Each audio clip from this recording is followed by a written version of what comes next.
Hey everyone, welcome back to the Straight Shift. I hope you all had a fantastic and safe Thanksgiving holiday. I ended up hosting my family and my husband's family at my house. Fortunately, we have small families, so it wasn't a huge deal. There were only 8 people, but it was one of the first times that I cooked everything. The turkey was done early, which gave me time to get the apple pie in the oven, and everything came out at the same time just as everybody was arriving at 2 o'clock and everything was good.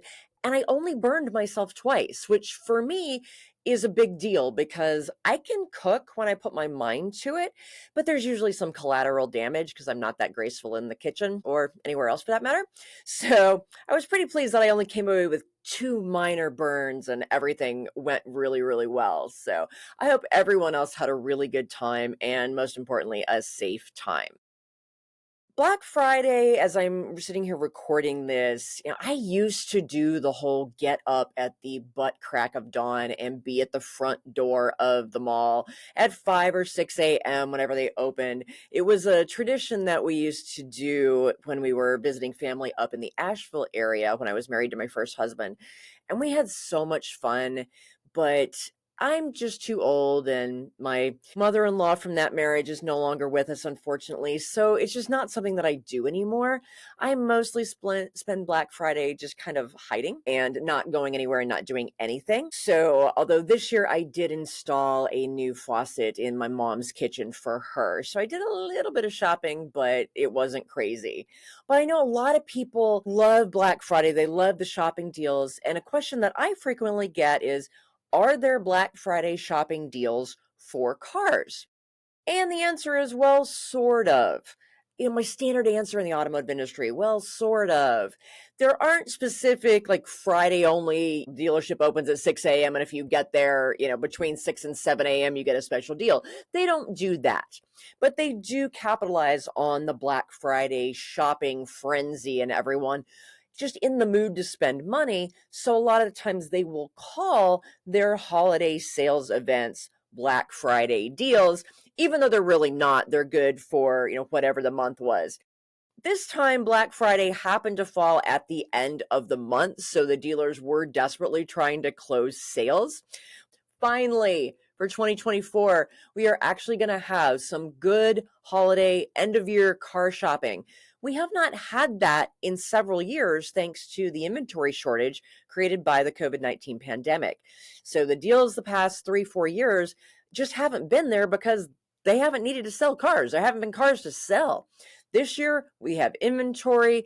Sales is actually slower than expected, so the manufacturers and their dealers have more incentives to move cars by the end of the year to make their sales targets. So we are going to see some deals, and that is what we're going to talk about today on the Straight Shift.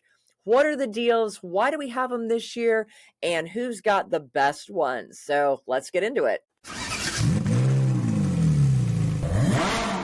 The holiday season is famous for some of the best car deals of the year because the manufacturers are trying to meet their sales goals and the dealers are trying to clear all the previous year inventory off of their lots to make way for the new model year.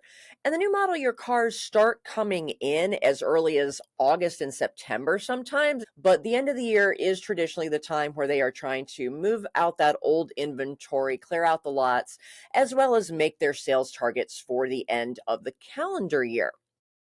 As I said in the past several years, we haven't had that because of the inventory shortages, but 2024 is going to be different. I'm finally really excited about end of the year car shopping. Why is it going to be better this year? Well, we're no longer in a global pandemic, and they have been getting their inventory, getting their production back up. We're still in something of a chip shortage, especially for the Japanese manufacturers. But overall, the dealers have inventory. And between them having more inventory because they've had better production, they've also released a lot of new models over the last year or two, especially in the electric side of the market. But sales have been declining for a lot of manufacturers this year. And that is due to just the frenzy that people had coming out of the pandemic, spending money, getting the deals. Maybe their car died. They're just like, I'm out of the house. I want to go somewhere and spend money. that frenzy kind of died out a little bit. And just with the inflation levels that we've seen, people are starting to get a little more conservative in their spending. They can't afford these expensive new cars. And new cars are ridiculously expensive these days because of all the technology and just the increased cost to the manufacturers because of the supply chain issues. The average person has to finance $40,000 a new car, and that's average. I mean, that's crazy. We used to be able to get into a new car for $25,000, and that's really, really rare anymore, especially as people are wanting SUVs. They're just more expensive. So not as many people can afford new cars right now, and that has slowed the sales. As a result, the inventory has been backing up on the dealer lots. As of November of this year, new vehicle inventory was at about 3 million across dealer lots, which is historically very, very high. Some of the sales drops have been just kind of crazy. Stellantis, which is the parent corporation of Chrysler, Ram, Jeep, Dodge, Alfa Romeo, they have had a 20% drop in sales by third quarter of this year. That's huge. So they've got a ton of inventory sitting on their lots that they desperately need to sell. Nissan has had an oversupply of the Rogues, which are decent little cars, the Frontier little trucks, the Pathfinders. So expect to find those on sale this holiday season as they're trying to get rid of those models. Even Ford has seen some flat sales, which is unusual because the F-150 is always the best-selling vehicle on the market. But things have slowed down for them too, so they are going to be a little bit more aggressive this holiday season, trying to move inventory off of their lots. The good deal for car buyers is that means we are going to see a lot more competitive pricing. The dealers will actually be competing with each other, or they should be. And that means that you can get some better bottom line deals. Combine that with incentives from the manufacturers and some better interest rates, some good lease deals, and that means that 2024 is going to be a much better holiday shopping year. However, there's always a caveat, right? It's not going to be on all the brands, and it's not even going to be on all the models within a brand. It might even be specific to certain trim levels of vehicles that they just happen to have excess inventory of those specific trims because they haven't sold as well for some reason. So let's talk about who has the most inventory and who has the least inventory so we get an idea of who's going to have the best sales. Again, Stellantis, so all of your Chrysler, Jeep, Dodge, Ram brands, they have the most inventory. GM has a bunch of inventory. Ford has a bunch of inventory. They're all well above average for November, which means they want to get rid of those cars. Volvo and the other luxury brands, with the exception of Lexus, most of them have excess inventory, at least certain vehicles. So we're going to see some good deals.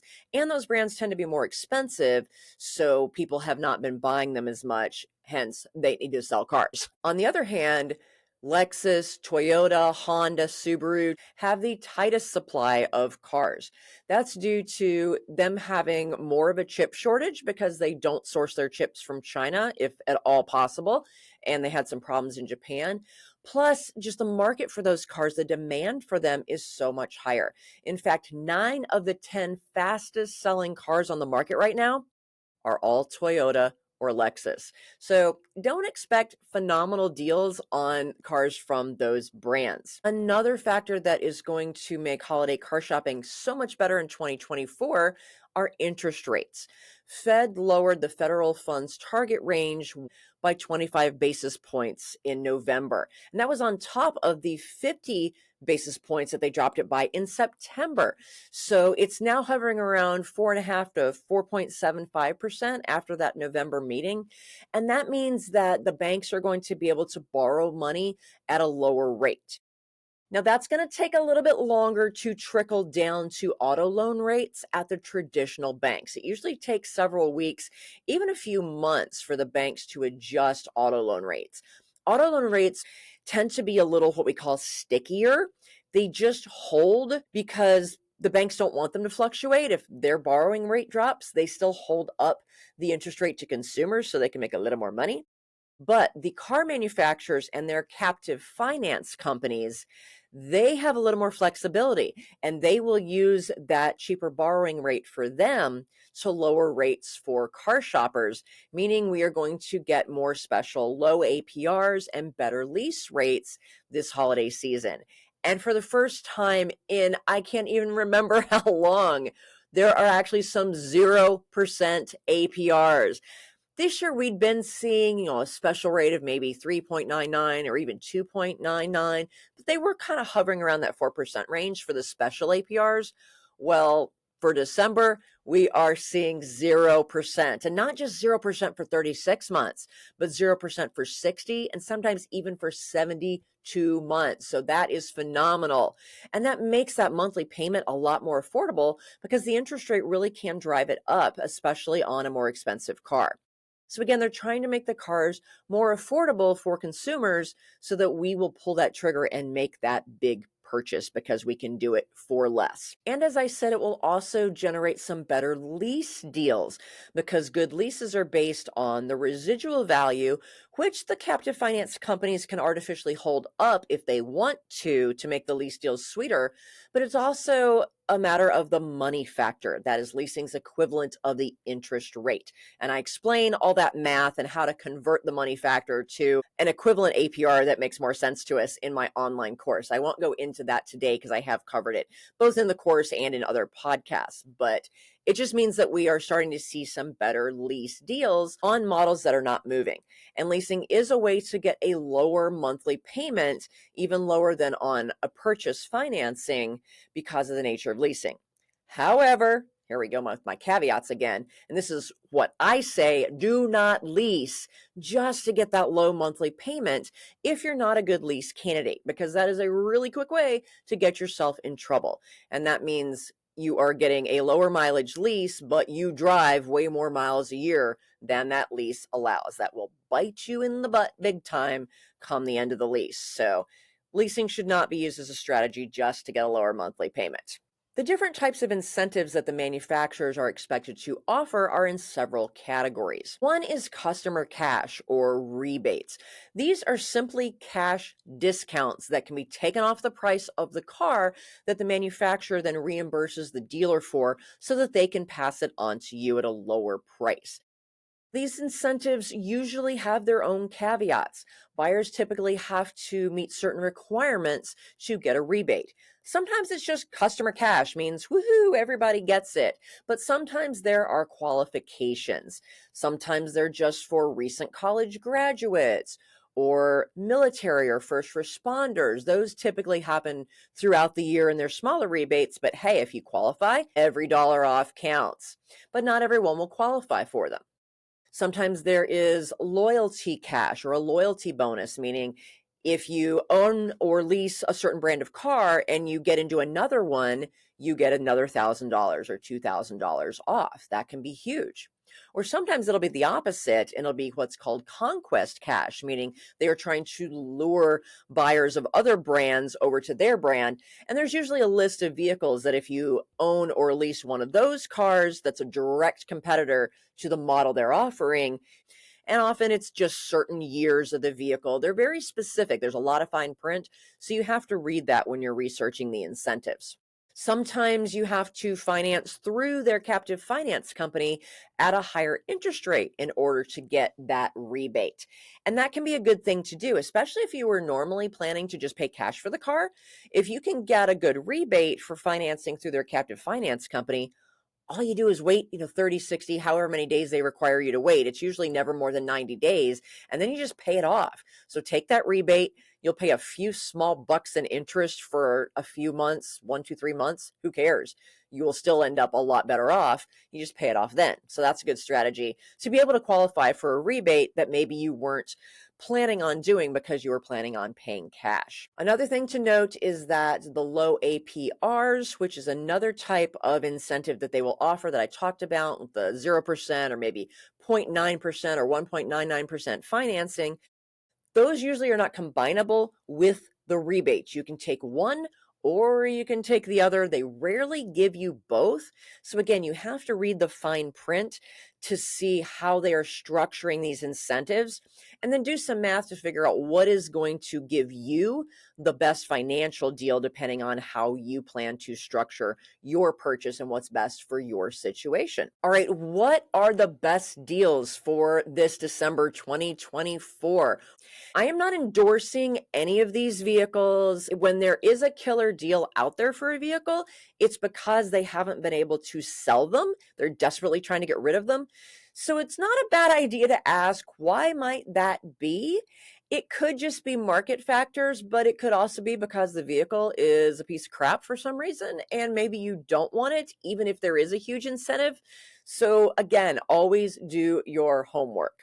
You have to ask why when there's a really good deal on something. So, those really good deals fall into several categories. The vehicles that have the lowest APRs, those 0% or zero point 0.9, Volkswagen has 0% for 60 months on their Tiguan, which is their small SUV, and they have 0.9% for 60 months on the larger Atlas. That's their midsize three-row. That's very roomy. Both of those vehicles have their reliability issues, but if you like those cars, and especially the roominess of the Atlas, this is a pretty good deal to get low APRs on those. Mazda has a zero point 0.9 for 60 months on their CX-90, which replaced the CX-9 last year. That's a gorgeous vehicle. It's a little bit of a smaller third row. It's a little bit pricier than some of the competitors, and Mazda's just a little more of a niche brand, which is why they haven't sold as many of them.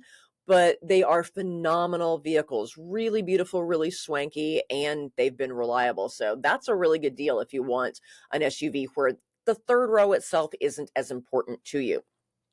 Ford has 2.9% for 72 months on the big old Expedition, which can save you money given that it's, a $70,000, $80,000 vehicle.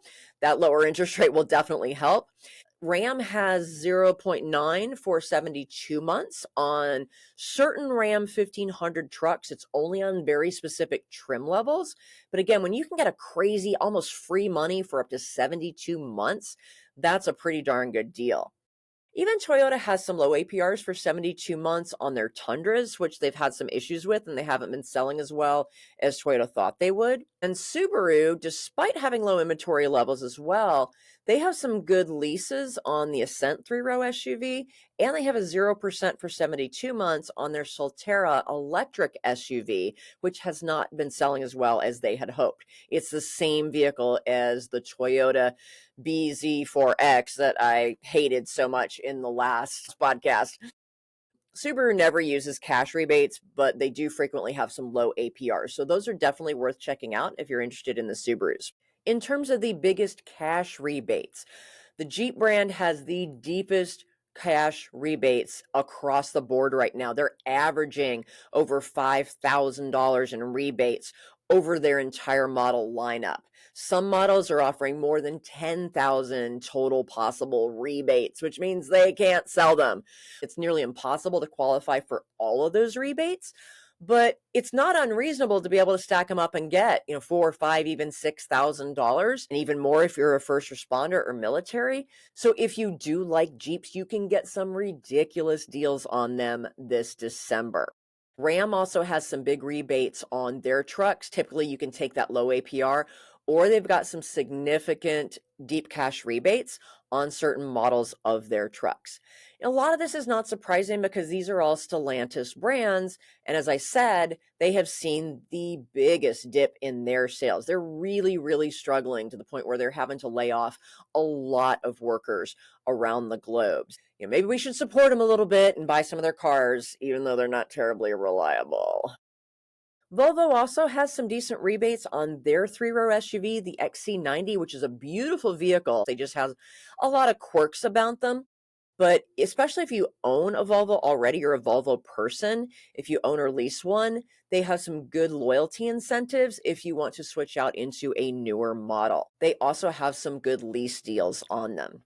And hey, Maserati has a $5,000 or more cash rebate, especially on their Quattroporte, which, when you're talking about a $140,000 sedan that apparently they can't sell, hey, what's $5,000 off? But that rebate is on leftover 2022 models. They literally have new cars from 2022 that they haven't sold. We might want to ask why. Now let's talk about deals on electric vehicles. There are some really crazy good deals on electrics right now. And you want to try and get as many of those tax credits as you can now, because starting in January, there will be fewer vehicles that qualify because of the way they wrote that Infrastructure Reduction Act law that the EV tax credits fall under.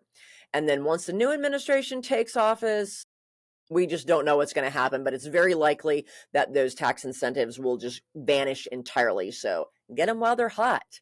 Some of the best EV deals this December are going to be on the Ford Mach-E. I refuse to call it a Mustang. It's the Ford Mach-E little SUV. They've got 0% for 72 months. And that's good because that is a vehicle that does not qualify for any of the tax rebates anyway, because they use parts in their batteries from foreign entities of concern, China. So the dealers are offering deep discounts anyway to offset the fact that you're not getting that tax credit and you've got that 0% for 72. So that's actually a really good deal. And it's actually a pretty cool EV. I like that one a lot. Heck, even Tesla is offering 0% financing on both the Model 3 and the Model Y. The Model 3 is only for 36 months, but the Model Y, which they've struggled to sell, is for 60 months. So if you want a Tesla, this is an incredible opportunity because they never have specials like this. They never offer low interest rates on their vehicles. So this is definitely a good time to do it. You do have to have outstanding credit, and they require a 20% down payment, which the other manufacturers, when they have low APRs, you generally can finance the whole thing as long as your credit is good. But Tesla is going to make you put 20% down to get those 0% APRs. The Kia EV9, which won my best in show in last week's podcast when I reviewed the Charlotte Auto Show. I love the Kia EV9. It's their 3-row electric SUV that just kind of is in a niche of its own right now. And they've got 0% for 72 months on that. And it qualifies for some of the tax credits because they're built in Georgia. So if you want a 3-row SUV that is purely electric, definitely one to look at, and you can get a killer deal on one this holiday season. Keep in mind that these incentives do vary by region, and every manufacturer has different regions. So, for example, Toyota splits the United States into 12 different regions, and the incentives will be different depending on how the vehicles are selling in those specific markets.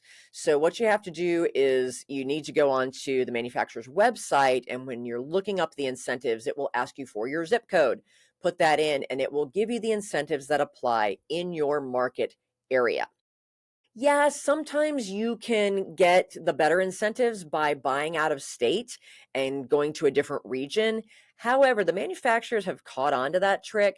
So very often they require you to register the car in the state or at least in the region in order to qualify for those incentives. So can't always get away with that, but it doesn't hurt to try. Just do your homework. Always do your homework. Most of these incentives are going to be on leftover 2024 models. And a lot of the vehicles out there are already into the 25s. I'm buying Hyundai Palisades like crazy, and we're well into the 2025s. There are very, very few 24 models left of those vehicles. So if you're counting on those incentives, again, make sure you do your homework and do it online before you waste your time going to a dealer lot all excited that you're going to get this great deal on a car just to find out they don't have any because there aren't any leftover 24s in your area or at that specific dealership. So look at everybody's inventory, make sure they actually have the car. Call them, see that it's actually on their lot because inventory will move a lot faster right now than it normally does. So if you saw it yesterday on the website, doesn't mean they actually have it on their lot today. Even if it's on their website today, it might not actually be on their lot because they've already sold it. They're working a deal on it. So always verify inventory before you run out to the lot and risk wasting your time. This is the type of homework that I preach about just no matter what time of year you're trying to buy a car. It really doesn't change.